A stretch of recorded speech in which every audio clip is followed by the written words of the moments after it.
Hi everyone, for this week I will be doing a continuation of where I left off last week, where I analyzed Lafayette's proclamation to the people of Quebec of 1780.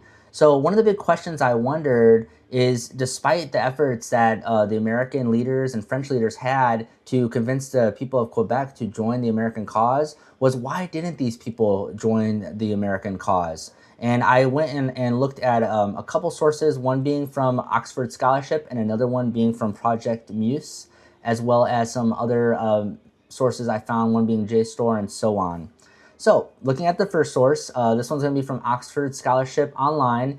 This one is going to be, this one is going to be Nancy Christie's book, The Formal and Informal Politics of British Rule in Post-Conquest Quebec. So what I found interesting about Christie is that she pushes back against the idea that British rule was simply tolerant and accommodating. Instead, she argues that British officials were trying to gradually assimilate French Canadians politically and culturally, even while allowing them to keep their religion and parts of their legal system. In other words, French Canadians were given some important protections, but they were still living under a British system that placed limits on their political influence. Christie's work helped me see that tensions between British rule and French Canadian identity didn't disappear after the conquest. They continued right up to the Revolutionary period. And her book was excellent because it went over Quebec as a whole.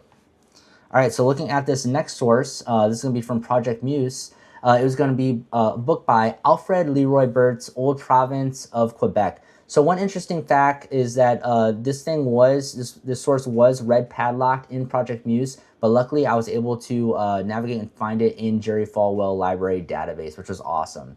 So Burt takes a broader look at Quebec from the British conquest through the American Revolution, and what stood out to me was how difficult it was for British officials to govern a population that was overwhelmingly French-speaking and Catholic population. Burt shows that maintaining stability was often more important than forcing dramatic political changes. His work helped me better understand the environment that existed in Quebec when American revolutionaries were trying to gain support there.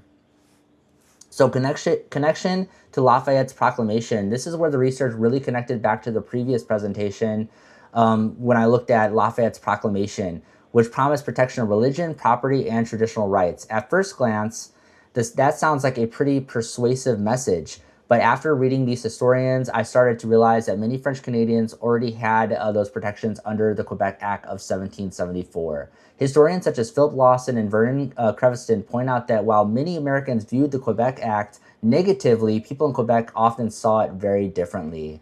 Because of that, revolutionary arguments may not have seemed as attractive as the Americans expected. So why does this matter? What I found most interesting is that Quebec reminds us that American Revolution wasn't universally popular throughout North America. It's easy to look back and assume everyone wanted independence, but that really wasn't the case. When you look at Colin Calloway's work, how it shows how events following 1763 reshaped the entire continent, creating different experiences for different groups of people. Quebec ultimately followed a very different path than the 13 colonies.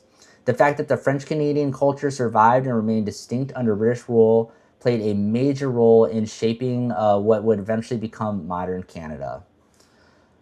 So in conclusion, the scholarship of Nancy Christie, Alfred Leroy Burt, Philip Lawson, Colin Calloway, and Vernon Creviston helped me better understand why Quebec remained outside the American Revolution. While many military events certainly mattered, these historians showed that religion, cultural identity, and British policy were just as important.